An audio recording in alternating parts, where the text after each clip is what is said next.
For realsies Man, this you're time. like a pro at this. I'm just nervous. I'm right there with you. So You've been doing this 10 years. some iteration, yeah, since 2014. So I had the inclination to try to do stuff with a computer around holiday of 2013. Mm-hmm. And then I found Dead Mouse and it was all over because he's very technically proficient in like various ways. And so when it comes to like live streaming, for example, he was the one who I was like, I want to do that too. So it's just a very no frills live stream where there'd be like a small camera on his face in the corner, and then the whole screen would just be the project file of him writing songs and stuff. Mm-hmm. So it's very inspiring because you're just sitting there like, how is he making any of these sounds? It's just very inspiring. So anyways, welcome to the Frescobaldi experience. Lindsay is going to ask me if life is a simulation for 30 minutes, and then we'll wrap it up and have some champagne. Okay. Yeah, whenever you're ready. So we can roll through some questions here. Okay. So. How would you define your style of music? That's an interesting question. When I started, I claimed that I was a house music producer. And I tried for a long time to do that adequately. And maybe I didn't really nail that style. I remember in like 2017, I heard a song called Maryland Set Me Free by Casino versus Japan. And it's one of those songs that I haven't really heard anything quite like it at the time that I heard it. And it's more breakbeat oriented, so the rhythm is quite different. And really it's sort of like endless iterations of a breakbeat, which is like that boom boom ta ticka ticka boom ta ticka boom boom, that sort of thing over and over again, instead of just the steady kick drums of house or techno.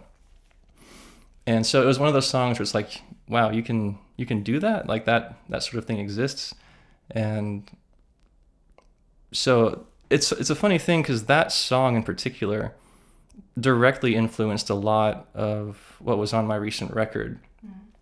And there was a lot of elements like, okay, so he took sort of a down-tempo steady breakbeat and he looped it into infinity with some interesting textures that he's sort of changing here and there. And then like very particular things like using a triangle synthesizer lead, which is just sort of a buzzy kind of sound that you can clean up in different ways. And so like there's a song, I know Even on my record is pretty much just a Casino versus Japan song. And then I think of my song Everything Unsaid as sort of like the darker cousin of that song in a way. And so those songs, if you listen, it is very reminiscent of Maryland Set Me Free by Casino versus Japan. And just like it was kind of cathartic to hear him and to figure out more about him. He's interesting because last I heard, he works at a hospital and directs phone calls. Like he's not really in the limelight.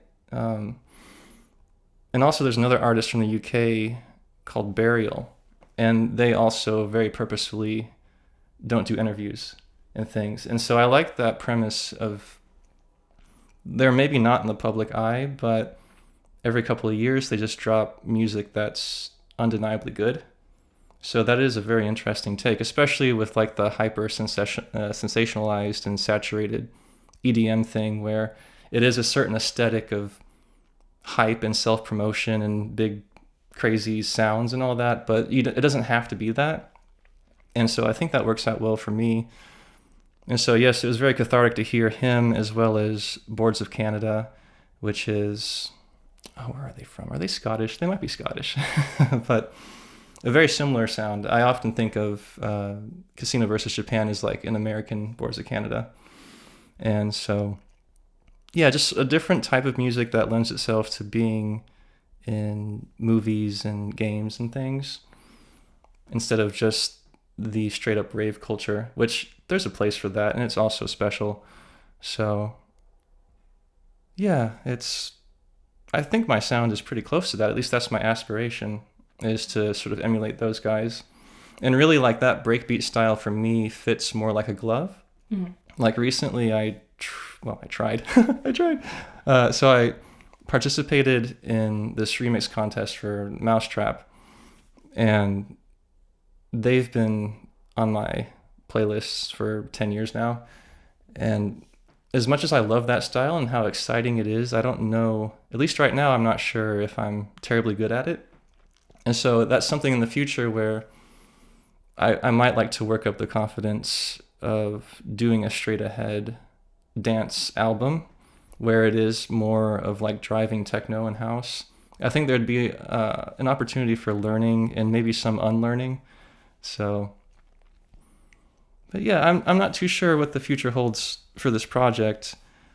I just hope to operate in a way that's honest, and I want to make progress as well. So it's just, I love electronic music, and I think most people can find something good in it, and I know a lot of people are very passionate about it, if they're making it or not. You know, it is a very special thing, and so that's it. Yeah. Awesome.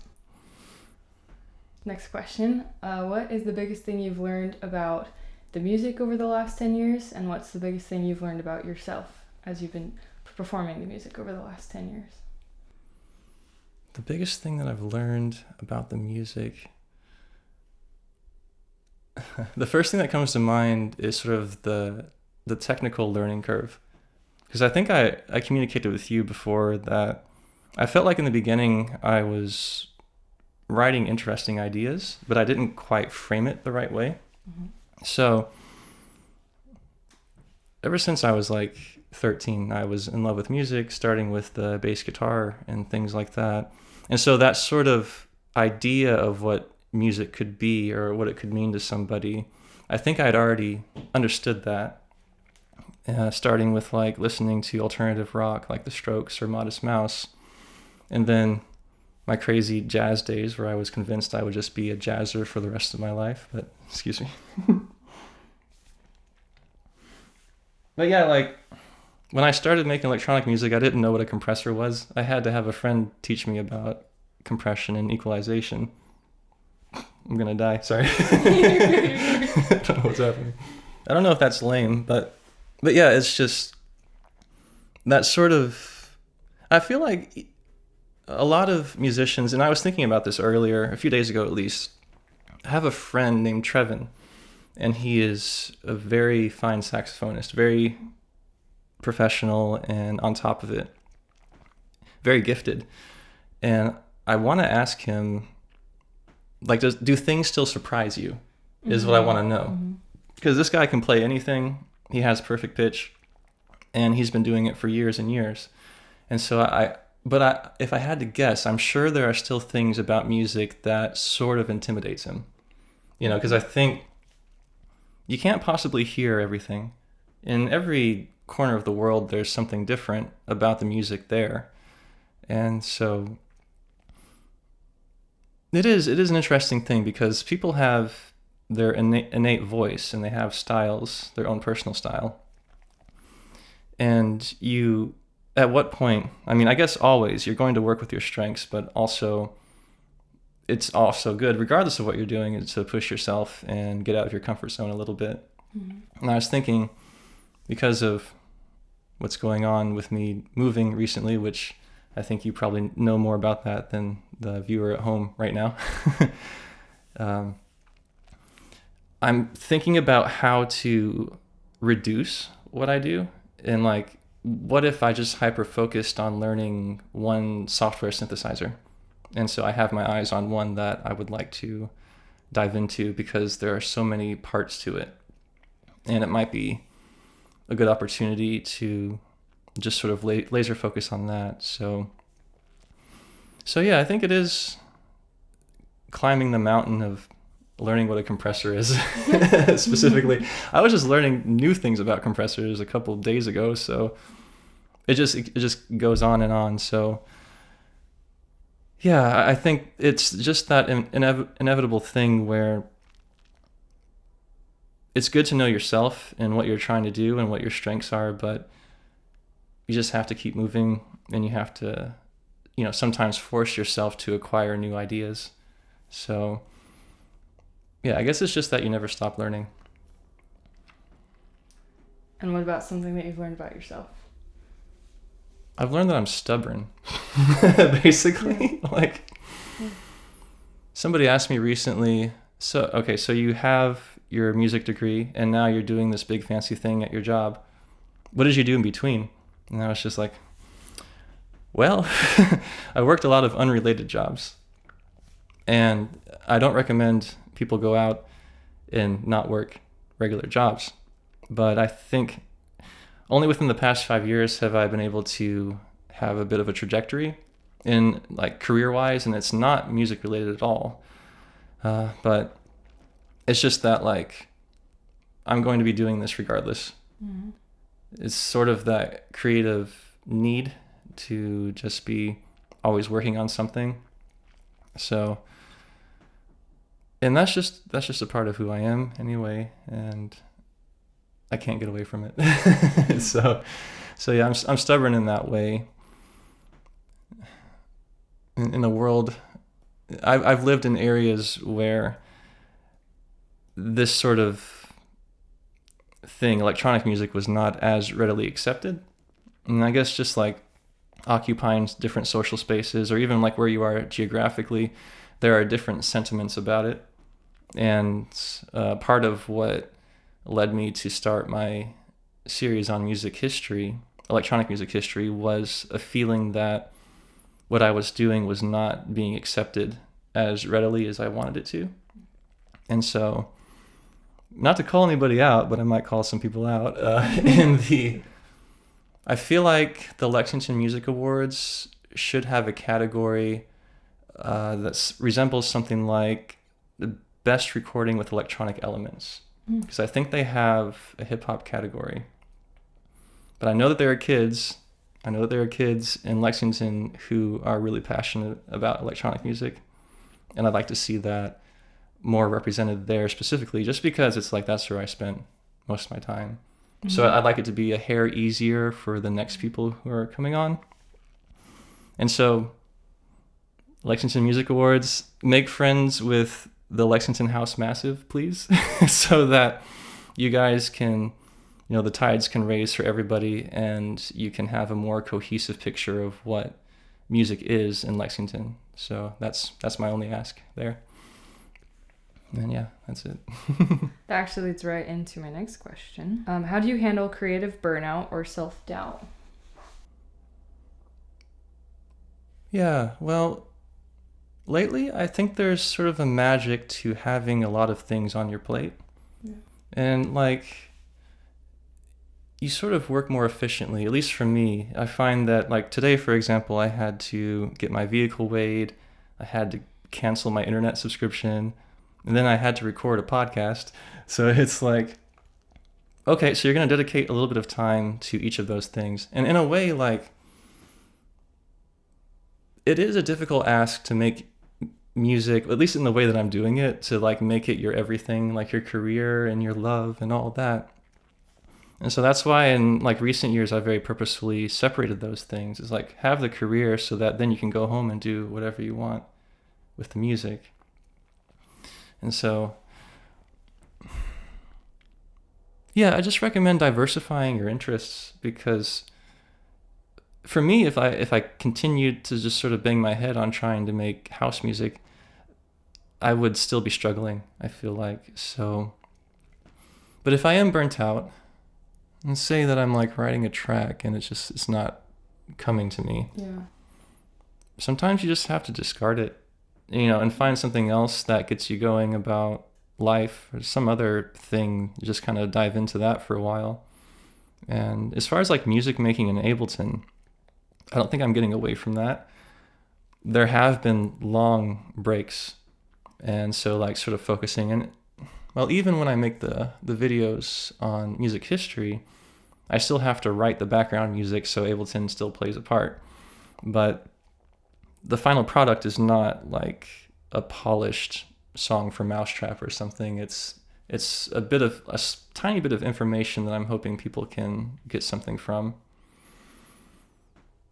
So yeah, I just breaks and diversification. I think that's the key to it.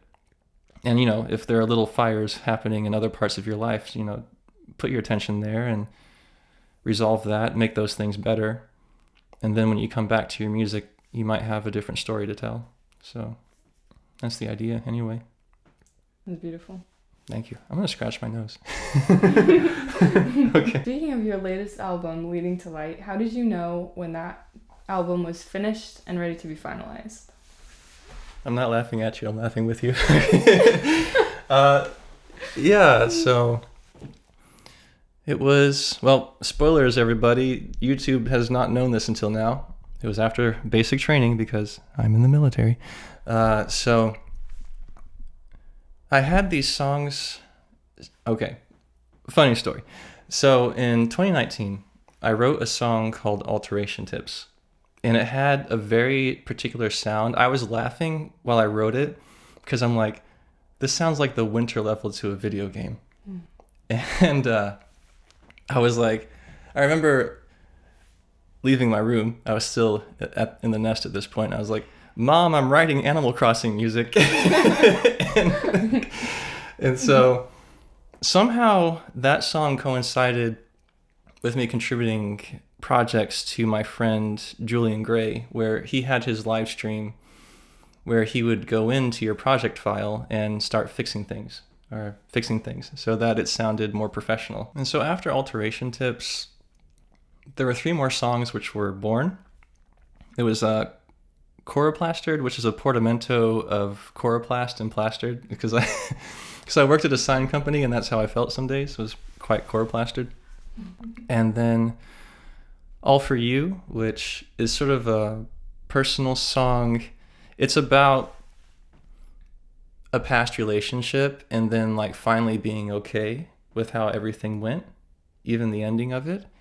And then Glacier Song, which the sentiment of titling a song that way may have came from Björk's Anchor Song, which is a very beautiful, simple song. See, I'm trying to recall, just to give you an idea of what the hell it sounds like.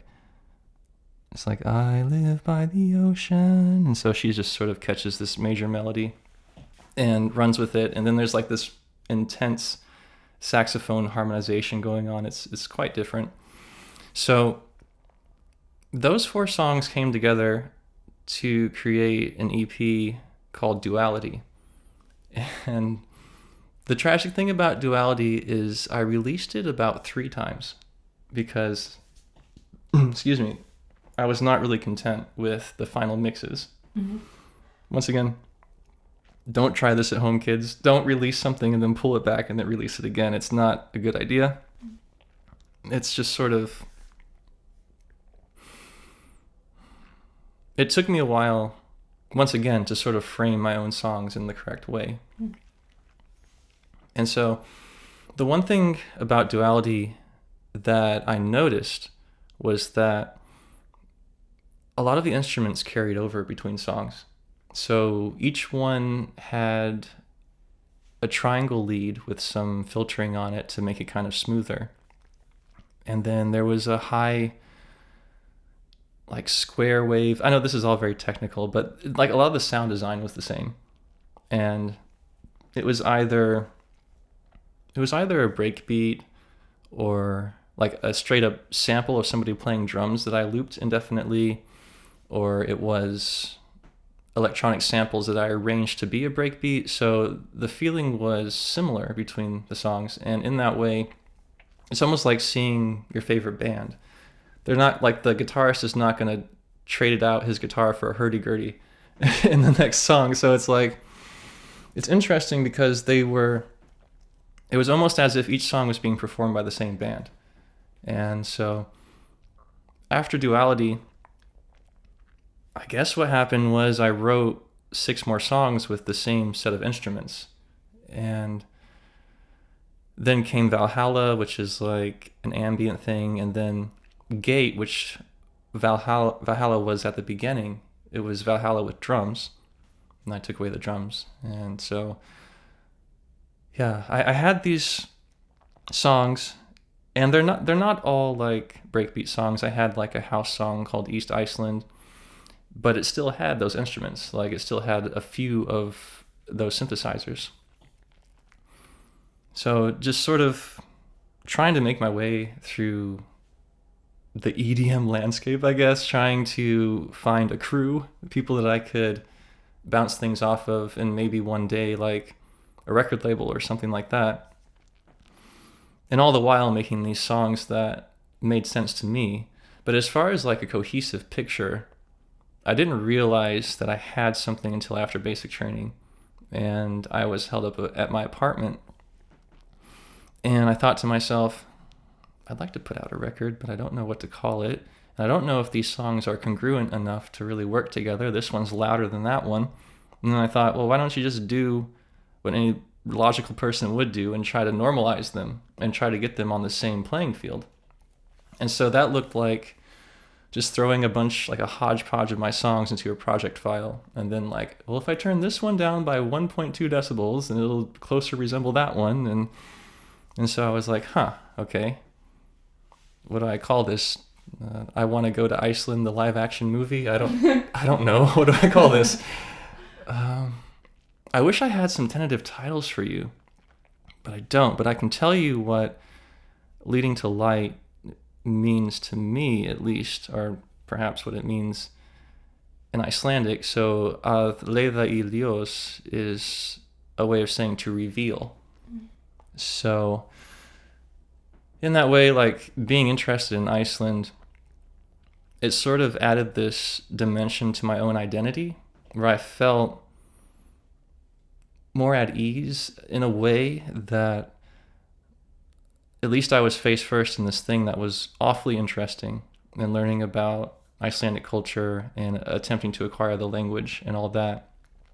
And so one overarching theme for my last 6 or so years is the aspiration to go to Iceland. And so that's been a big thing that I guess it's only logical for it to permeate my artistic stuff in that way. And so I just doubled down on it. And so it's like, and even when I was composing the songs for Leading to Light, that feeling was there of just being enamored with this country and sort of my own brain working as the filter, almost like impressionistic sketches of what Iceland is, just like sort of filtered through my musical tastes almost. And so, yeah, Leading to Light is loosely about Iceland. It's also, I hope that there's some triumph in there, and there's also things like unrequited love and like the regular stuff that people write about, but it's not obvious because there's not like straight up pop songs on it. It's more of like me putting random vocal samples over a breakbeat, and what happens with it. And so, but I try to make it feel kind of cinematic as well. So it's sort of a hodgepodge of a lot of things, but mostly it is that general cohesion. And I am excited about it because I feel like if people get a hold of the vinyl record and they look at the artwork and the different themes, that they might be able to come up with things that maybe I didn't, or they might be able to find things that I've hidden. So it's a special thing. I think it has enough dimension to it to be a record, and that was never the case for anything I'd done before. So that's why it does feel substantial. I mean, the mixes aren't perfect, but no one person is perfect, and so I'm pleased with it being sort of like my child in a way. So yeah, it's something that I'm quite happy with. It's beautiful. Gate and Glacier Song are my personal favorites. Right on. That's cool. Are there projects that you haven't shared yet, but that you're working on, or that you have in mind for your next album? Oh, that's a really interesting question. Yeah, so I'm always working, at least these days, in the short term when it comes to artistic things, and so it's like as simple as I need to shoot and record this video and post it. Like that's like the extent of my aspirations these days because of everything that's going on. But in the near future, there should be a full DJ set from the Flask Lounge. Yes. And like that's enough for me. So I am going to record it with hopefully a few camera angles and then have the audio straight from the mixer. And that's a very important thing to me because I feel like I worked all year to make that happen. Tell us more about your experience with the Flask Lounge, how you found it, how you've kind of grown as you've been performing there in Portland. Yeah, so I requested Maine when I was in basic training, and so I got Maine. The Flask Lounge was like one of the first places I looked up before I even got there. Because regardless of where I'm at, I want to know if there's a house music club there. Like in Ferndale, Michigan, before they closed down, it was the Grasshopper Underground. And the thing about it is that as much as I tried, I never got behind the decks at the Grasshopper. Flask Lounge has this wonderful thing called an open mic night, but for DJs. And so me being that guy who has 2 flash drives with 10 hours of DJ music on it, but who had never had the opportunity to use it, I'm just like, well, they're in for something. So yeah, the people there are very, very nice, very talented. It is a great thing because it's like I'll just go with the aspiration of playing for 30 minutes and then I'll meet somebody new and we'll powwow about this or that with music. And so it's been a good thing. And I know that they have different nights and they just wrapped up a very long hip hop showcase, if I understand, called Monday of the Minds. So congratulations about that. And it's just nice to know that this music is appreciated in little pockets here and there. I mean, I didn't know that there was a scene in Portland, Maine, but like, why wouldn't there be? You know, because it's a pretty hip place. And since we're all so connected and everything is available all the time via the internet, I feel like everybody has an opportunity to be a fan of this or that music. And I think once again, though, like electronic music is special. It has a particular story, at least in the way that we see it club-wise, that sort of electronic funk. It's sort of the demise of disco, and then people started making disco with electronics, and it bounced between Europe and, let's say, Detroit and Chicago and New York, and then there were genres all of a sudden of electronic music that were danceable. And so,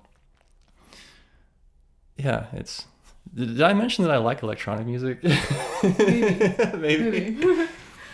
I actually forgot the question. That's pretty cool. Talk me through how you go about your creative process from an idea to its actual upload. I think I just have to look to my heroes. So, in way of my videos, there's a fellow who goes by Philip DeFranco on YouTube, and I don't know what he started doing, but he's like the go-to guy that I watch for news. And funnily enough, I feel like a lot of people on YouTube are very inspired by DeFranco and his editing style in particular. I once put in, what do you call it, like a resume? Yeah, sure. I tried out to be somebody's video editor. And in their notes, they were like, edit it like Philip DeFranco. So yeah, I think in that way, I remember telling you about this remix that I was doing and how different sections of the song, I'm like, that should be Kevin Saunderson and that should be Rez. Mm-hmm. And so it's like, if you don't have that frame of reference, it gets very difficult. Because like it is, when you open up the Ableton project file, it is like a blank slate. That's exactly what it is. It's just a painter in front of a blank canvas. And so if you don't have any inclination, I mean, obviously, if you don't have an idea, you don't have an idea, but it helps to sort of have that frame of reference. So, you know, in that way, it's like I was talking about how I might want to make a house music record because of the challenge of it. Then I'll know, okay, I need that kick drum, and maybe a compelling bass line, and maybe I can find a sample that is a little left field that I couldn't have anticipated. So something found via experimentation, maybe using a synthesizer in the wrong way, and finding something that is quite different. So just sort of that idea, sketching out what you're trying to do in your mind before you act. Obviously. But yeah, I think I might have an inclination of an idea when I start, like this is going to be a techno thing or this is going to be a breakbeat thing. But there have been times where I just start with a single tone. Wow. It's just like, dun, and I'm like, what tempo should this be? Dun. I don't know why it's that tempo, but it's that tempo. So there are some things that, and I'm not unique in this respect. Like a melody will come to me, I'll sing it, and that is the melody that sticks. So it's just like a short improvisation that ends up staying after its initial conception. So, and I think that's just for the sake of having a musical ear. Someone else could come up with a melody which is quite different but equally as valid. So, and I think regardless of musical training, I'd have to guess that most people have a musical ear, just depending on what they've heard in their lifetime, and maybe somewhat based off of their own personality. So yeah, I just try to visualize. What it is I'm trying to do. Oh yeah, and there's a wonderful creator on YouTube by Nightmind, and he had this extensive series of how to make an unfiction web series, which is just like fancy horror that acts like it's real life and stuff like that. And he said something that stuck with me, is pretty impactful. He said, when it comes to your own works, when you're looking at other people's works that are quite good, and say you want to do something like that, he said something like, remember the flavor but forget the cake. So you're not trying to make the same cake, you're trying to make something reminiscent of that flavor. So that's something that's really neat. And yeah, he's pretty cool. I like Nightmind. So, but yeah, that more than ever, like where I feel like I have some competency at what I'm doing. It's like, remember the flavor, forget the cake. So I love Underworld. I'm enamored with how Matt Lang masters his stuff, but I can't do exactly what they do. So I just have to make something that's reminiscent of a similar flavor. So I think that's my aspiration, to make something that comes across in the way that their music makes me feel, because it is so special and undeniable. So yeah, and that's it, at least. You've already kind of mentioned a little bit that you would like to make it easier for those who are coming after you, especially in Lexington. Called out. Are there any other notes that you'd have for anyone who is just starting out learning the things that you're learning?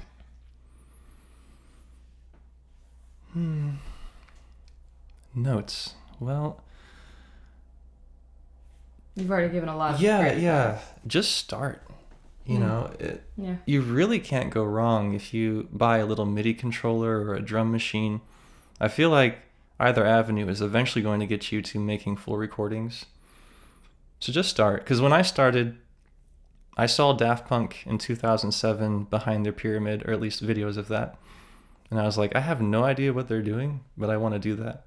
I was just so moved by it in college. So, and I had this, and so what it looked like for me is I had this little Akai 25 key keyboard, and it wasn't velocity sensitive or anything. It was just like this really bulky keyboard that you could play samples with or play virtual synthesizers with. So nothing special, but it got me started. So you just have to start and work through those initial couple of weeks of not knowing what the heck you're doing. But then you'll come out on the other end being like, oh, look what I made.